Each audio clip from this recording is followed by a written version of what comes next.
Yes, good morning. Welcome to another Heavyweight Bass live stream. My name is Klaus Heavyweight Hill.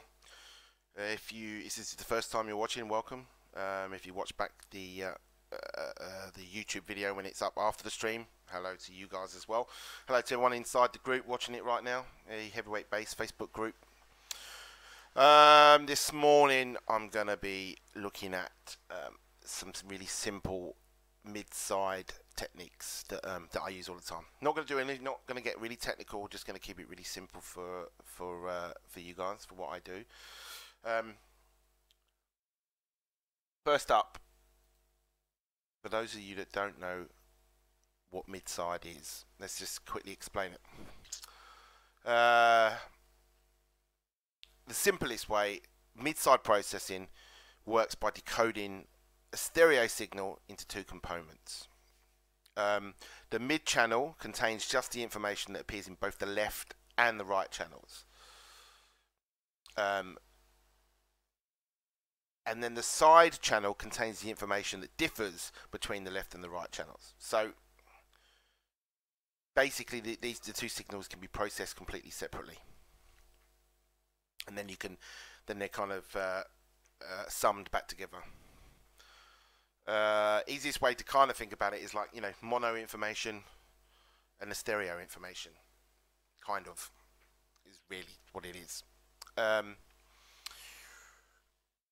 So let's have a look.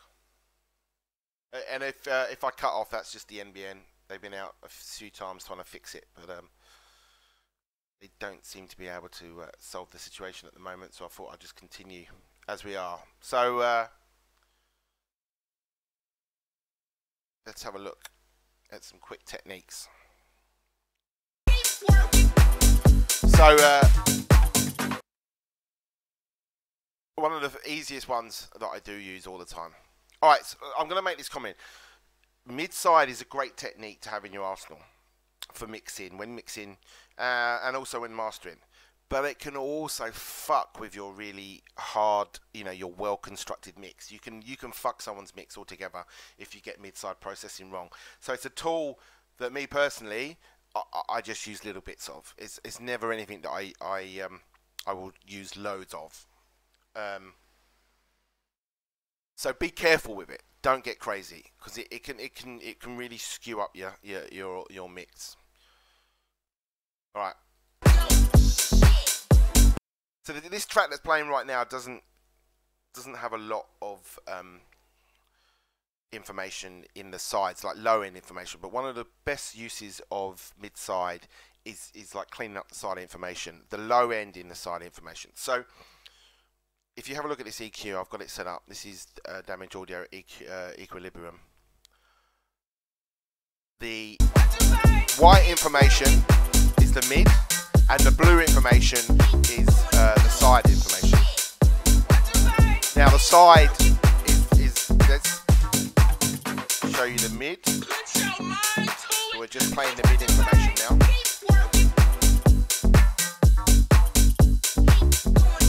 Now the blue line, and that's just the side, and that's the side information. So now if you listen, there's like sometimes you can see here, look, the blue, when we loop through, there's this low end information down here. Now this isn't really a lot, so I wouldn't bother too much, but sometimes you get a lot of low end information down there. This little technique can help you tighten up your mix. So what you would do, high pass filter, set it to the sides, get rid of it. So what we've done right now is we've cut everything for 100 Hertz and below in the sides and got rid of it. You could potentially even go higher. I mean, I know some people that cut all the way up to 200 in the side.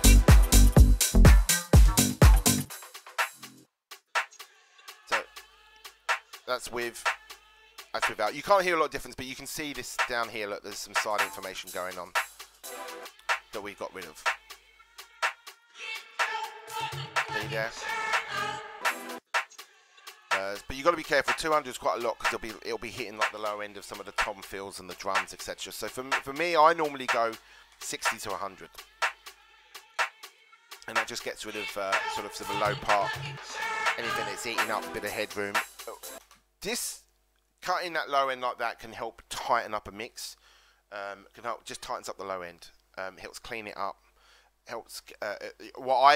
Some of the things I use it for is, you know, I tidy up that low end in the side information, and it helps lift out the snares. You know, it helps gives me a little bit of definition, and helps the snare pop out and just makes things sound tighter. So that's the first one I wanted to show you.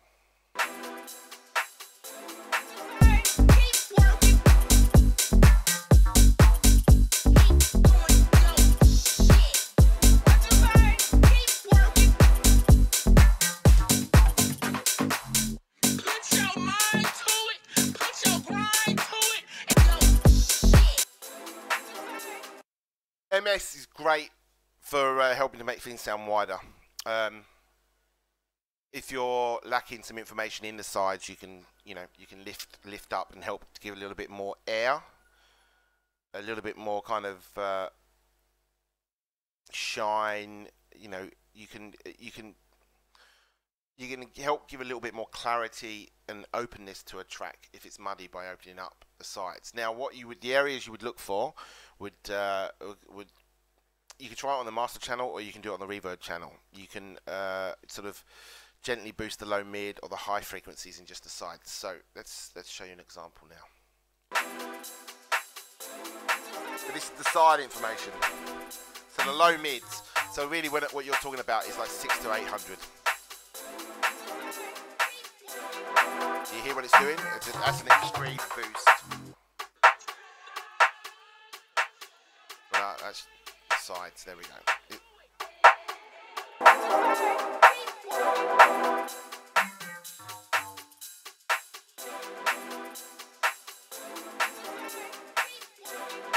I don't know if you can hear it. It's just like lifting the snare and the hats. So that's still a lot. I mean, I would probably try and lift it like a dB or so.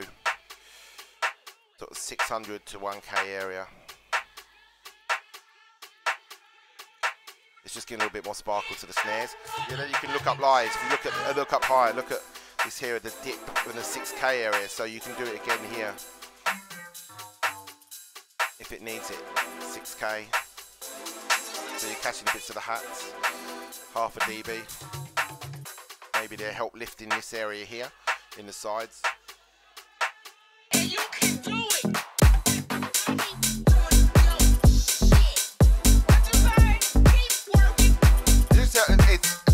I don't know if you can hear it on the stream, but what it's doing is it's kind of pushing the hats out a little bit wide at the side, lifting up that whole area, giving it a bit more life.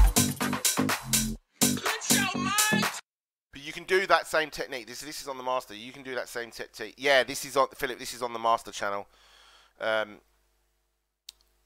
What you can do. Let's just go to. Let's look at our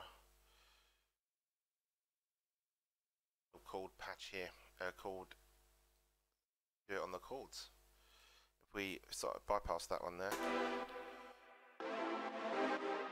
you can just use Fab Filter. There's the information. Set it up mid-side. You can lift the side information here.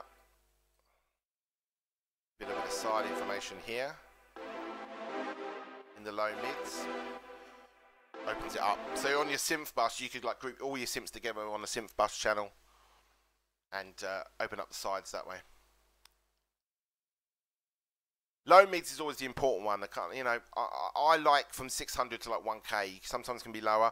What it will do is it will make things sound wider and a little bit more fuller in that kind of area. And then 6K is always good. You know, 6, 7, 8K just adds a little bit of sparkle, opens things up. You can try that on percussion parts if you've got stereo parts as well. On the master channel, it's always, as I said, this one's just running on the master. It's not always necessarily needed on the master channel, but this low end side cut here is always useful, as I said, for tightening up the track.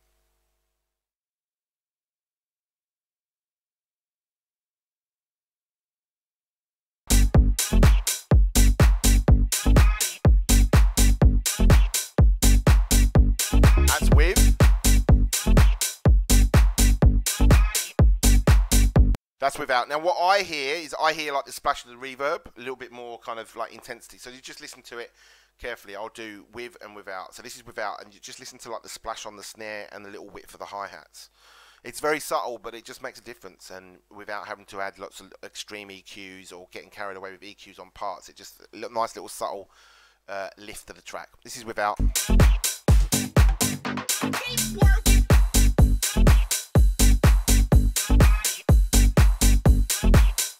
And now I'm going to bring it in. This is with. You can hear the splash on the snare. Without.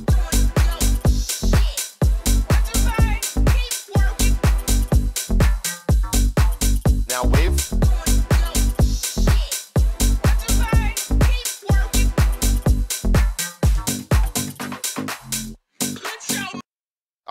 I don't know how much comes across in your speakers when you're listening to it online, but to me, I hear like a big lift, a nice splash on the snares. The hats get a little bit wider at the sides and just get a little bit. They're not more prominent. They're just a little bit more focused and a little bit more kind of sparkle to the hats in the left and the right. You know, in the width of them all. But the splash, the main thing is the splash on the snare, which is this one here, the 817 anywhere around. It's quite wide Q. 1 dB, probably 1 dB boost is probably the maximum I would really do. It's like, you know, half dB, 1 dB here and there. The other thing you can do with mid-side, this track's alright, but I can just show you, you can clean up a little bit of harshness in the sides as well. So let's just, if I'm just going to get rid of, bypass these. Now sometimes in a track, you might have, you know, there's just a little bit of harshness in the hats, a little bit of something poking out. You want to smooth things through. EQ in the sides can help you smooth tracks out as well on the master. So you can hear here. This is just the side information playing.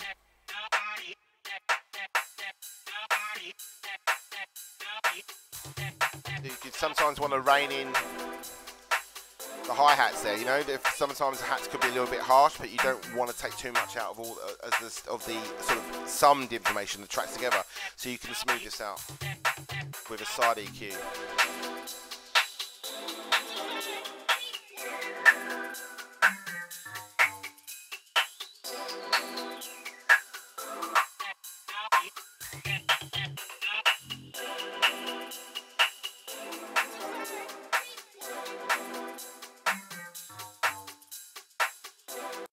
So you've just cleaned up a little bit the sides. You've just pulled down a hat that's poking out there, or a top of the snare that's poking out. As I said, this track's probably not the best one as an example. It's just the first thing I pulled up this morning because I'll be working on it after this. But I just wanted to show you some of the things you can do. So you can kind of pull out a little bit of silent information, make things a little bit smoother. You can also do the same thing with compression on the sides. It's something else that I like to do. So I'm going to show you that now. So let's just bypass all these. Now, mid-side compression. Sometimes I want to compress the side information.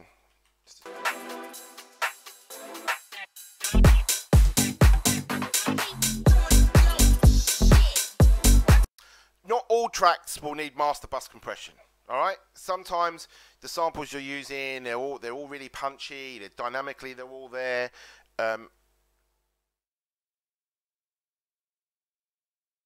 Are you doing this using headphones or monitors? Oh, actually, you know what?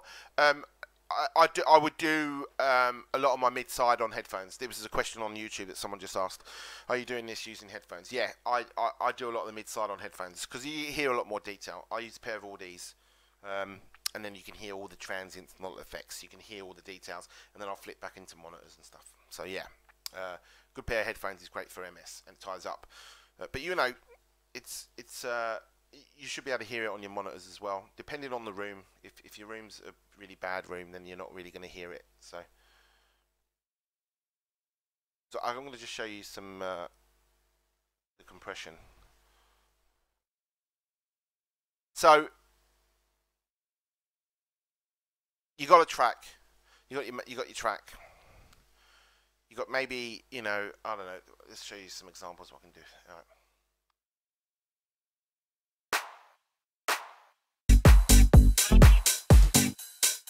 That's the top. See how you hear that pokey hat that's poking out? So maybe I want to control that in the mix a little bit, yeah? But I don't want a compression over the whole track. I just want to try and control some of the pokiness in the sides. So what you can do with mid-side, which is always very nice, is to get yourself, I just use Ozone Dynamics. Right, so this is Ozone's Dynamics plugin. Goes into MS mode.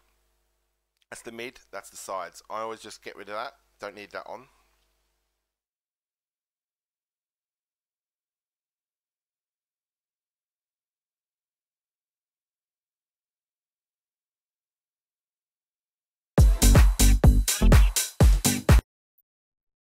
It's the side information. So what you can do is you can do it as a whole band, as like a normal compressor, a single band compressor, looking for the side information. Or you can, on this one, you can obviously set up the, insert a band and get something a bit higher if you want. Switch that one off, and we can just get the hats here. But this is just the side information.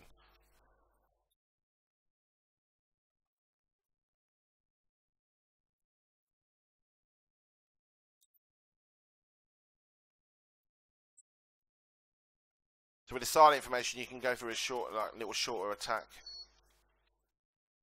because you want to try and catch it and rein it in. You get a little fast release on it, maybe, so that it's catching the peaks and pulling it in. Or you can go for a longer attack and the release, and go for more of a glue. Want to try and glue the side information down if it's poking out a bit too much.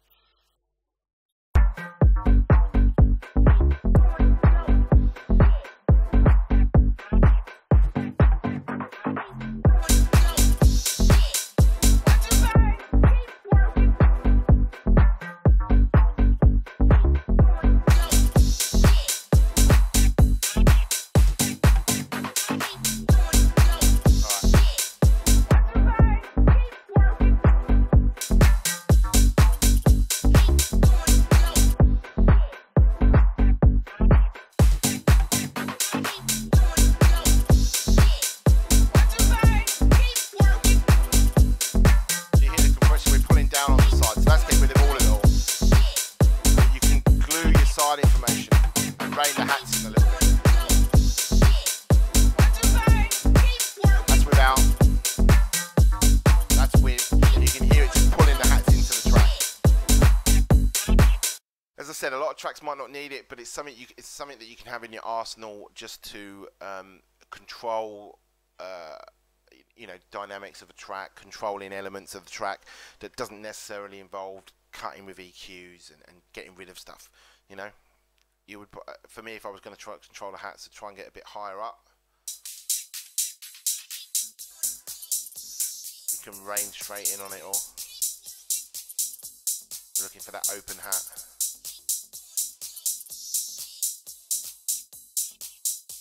Longer attack's letting all of it through, shorter attack is going to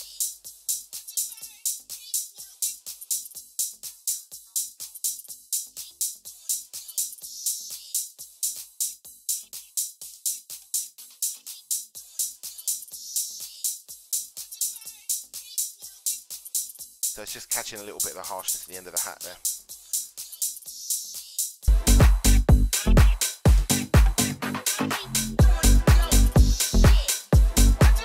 Makes it a bit smoother, a bit, gluing the track in. This is the kind of technique that I would use if my drums and track and overall doesn't really need any two bus compression, doesn't really need the glue, but just the hats a little bit, or there's a little bit of like shh that I don't like, but I don't really want to use single band compression over the whole track. It doesn't need it. You don't need to stick a bus compressor on for every track. Your drums are punchy enough, all the transients are punchy enough. You just want to control a little bit of the side information, make it a bit smoother. This is one of the techniques that I would use. Just getting in and kind of compressing the sides, gluing it in a little bit more on the track. This is helpful when there's a little bit too much reverb on tracks. It's nice on all elements, but you don't like it on the hats, or the sample you've used has just got a little bit of like too much too much kind of 4K, but it doesn't sound right when you cut with an EQ. But a little bit of, you know, half a dB compression or something like that will just glue it down. So you can do it on the master channel if you want to glue it into the whole track. You can do it on the individual parts. But yeah, that's, you know, it's another area that mid-side shines. Just a little bit of, you know, mid-side information compression over the whole master. Yeah, as I said, you can do it on the tops here. You can hear it a little bit more. That's the, we'll just keep it on the master. This is the actual. So this is the side information of those hats, and you hear that shh, shh. As I said, sometimes it's a little bit harsh, so we just getting in on that.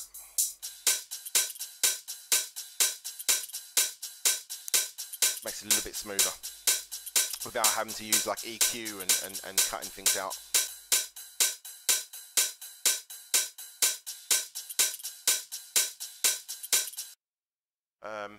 All right. Now, they're like things that I use it all the time. The main thing being the information here, opening up the sides, you know, on the master channel, making things sound a little bit wider. Doing the same on bus channels as well. Oh, good. Gusta. Guys for sex in your city. Check out my profile for link. Thanks.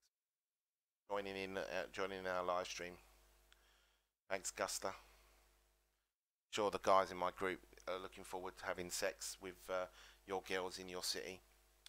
You know, what does YouTube become? Like a fucking audio production is getting spammed by people offering sex in your city. Perfect. Right, let's get back to the live stream.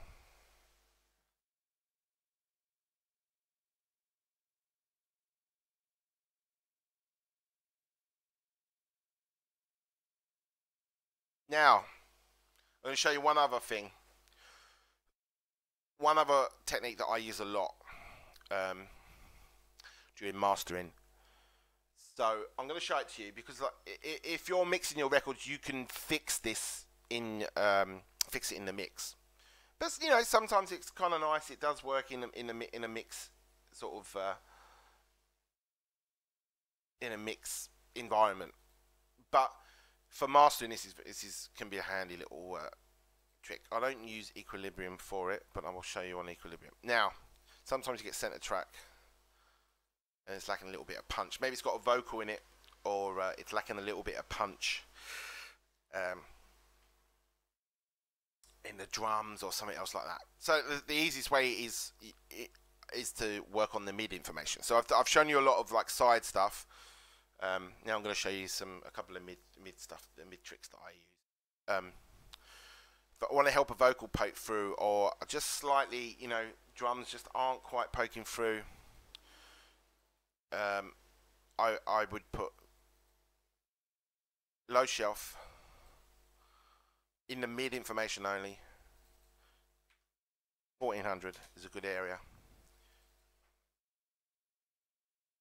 Boom. I've lifted it half a dB. So what I'm doing is I've lifted the mid information. So that's the main, you know, the mono-y stuff, you know, the main bulk of the track, the punchy stuff. I've just given that a lift in the mid. You can hear it.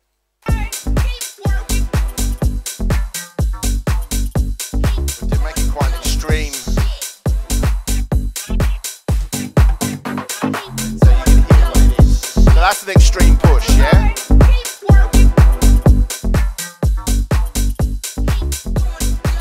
Listen to the vocal. Obviously the kick, the snare has all been lifted up, the vocal gets lifted up. But if I'm lacking a little bit of punch, I might give like a half a dB or 1 dB lift in the mid information and help push the tune forward.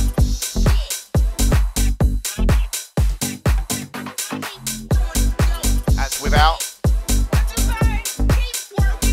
That's with. I mean, I don't know how much you guys can hear on the stream, but I hear that, a big lift in the low end.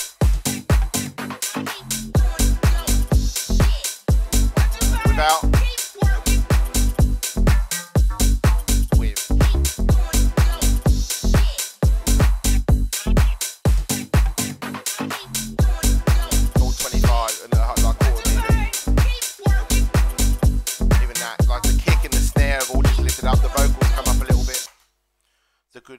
technique if you know, you've mixed the track and you just want to add a little bit you don't want to go back into the whole track, but you just want to add a little bit more punch. Give that a try on the mid. Give a little little push on the mid information. Half a dB is really all you need, and it will just lift up the snare, the drum, kick drum. The vocal is good for a vocal. If you've got a vocal that's struggling in for a mix, it's really good for that. You don't need to use a shelf for that one. You could just go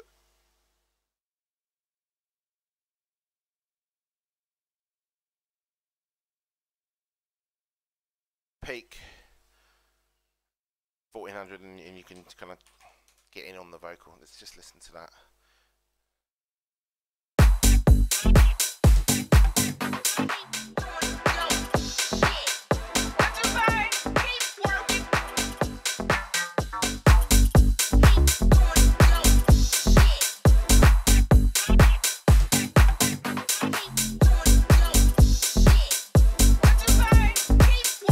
So that's lifting up the vocal.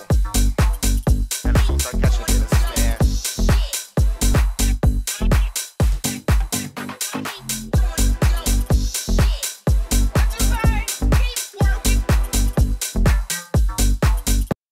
It's another little bit. So you can use the peak, a peak EQ instead of the shelf if you don't want to hit the kick and stuff like that.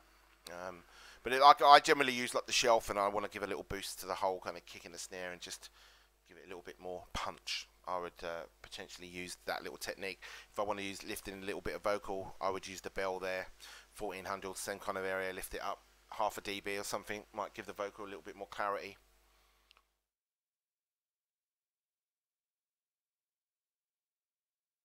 So those techniques can be used across the board. So the EQ techniques here are EQing the sides. You can do that on your reverb channels, do that on your bus channels, do that on synth groups, opening up the side information. Doesn't always have to be done on the master. So you can go in on these synths and open up the right areas, make things a little bit wider. I mean, I just prefer opening it up with the side information with an EQ and then sticking a stereo imager plug-in on there. And that way I get a little bit more control. I can go in and I can open up the side information on different parts by different amounts and in different areas, and it kind of control the width of the track and the brightness and stuff. And then I don't have to use as much stereo imaging because it's kind of lifted up the that information. It just makes it a little bit more sparkly. It doesn't need to be as wide.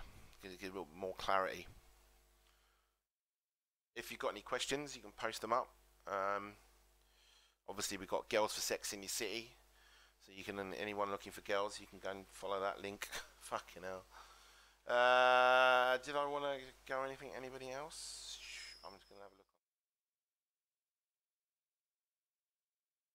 Sex in Your City, so you can, anyone looking for girls, you can go and follow that link. Fucking hell. Oh, that's did I want to go anything? How do I stop that?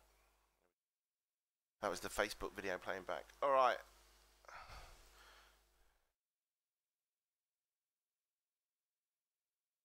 Keep reading up questions. Facebook.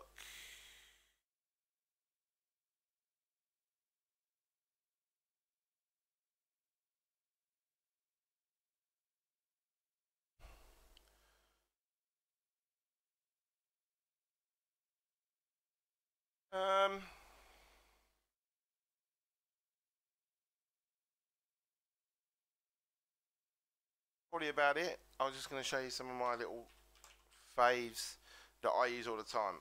As I said at the very beginning, you can completely fucking fuck up a mix if you get carried away with MS. But it can also save a track and also just little enhancements and add something really special to it. Oh yeah, the compression thing that I showed. The side compression. Oh my god, dating with hot girls. Check out my profile. Look at that. I'm getting spam. That's the first time I've seen that. I wonder if I can ban them. Yeah, more ladies for them single guys. Fuck me, where does this go? Like, is this new? I've never seen that shit before. That's the first time it's happened. Let me see if I can ban them. manage.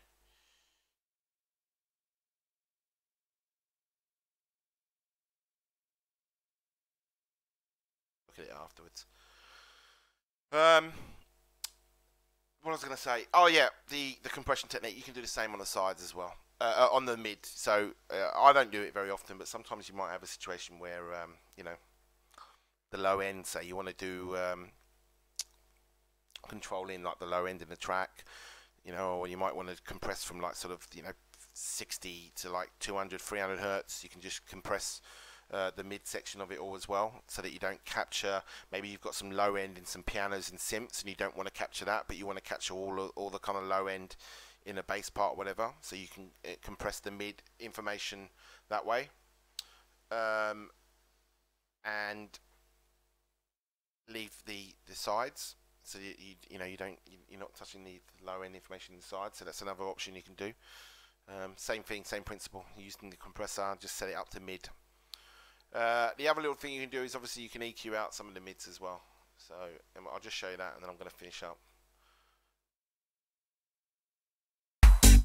Sometimes, if you want to like rein in a kick or whatever, you might just want to compress, clean up the mids. You might be a little bit of a ringing in the lower end or something that you want to get rid of.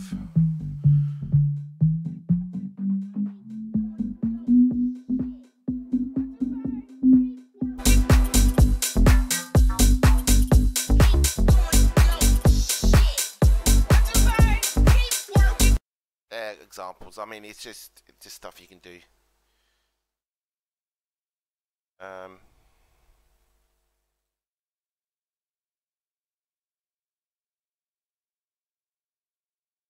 All right, there you go. I'm just going to call it a day. I just wanted to show you some quick MS techniques. I hope that helped. Not something that I use a lot of, but I mentioned it in the last live stream, and I had a few people asking about it, so I thought you'd just show you some of the stuff that I do use it for. People tend to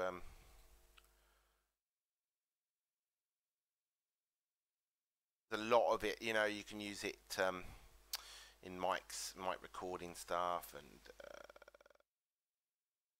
and other bits and pieces, but for what I do, yeah, it's about really all I use it for, and that's it, really. Opening up a bit of stereo information,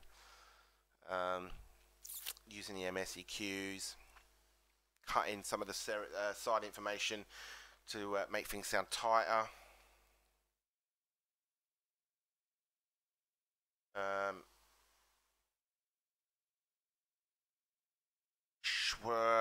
You know, you can use it to like mono off the bass at the low end, which is what I showed you earlier on, which is the, you know, if you cut the side information, you know, with a high pass filter, you're monoing it off. So there's another little thing for you, and also sort of getting rid of some of that low end rumble as well, and the add-in air and space, which was the, you know, boosting the low mids and the high end in the side information, and just, you know, lifting it up, making it a little bit more stereo information, making it a bit more sparkly, so to speak. So they're my main techniques. I don't know if you guys want to post up and share some of your others in the chat with other people, so they can follow it afterwards. You're very welcome to. I hope that all helps out. Just getting back into it. Sorry, I'm a bit mumbly today because I'm just getting distracted because the internet's not been very stable, and I'm constantly looking at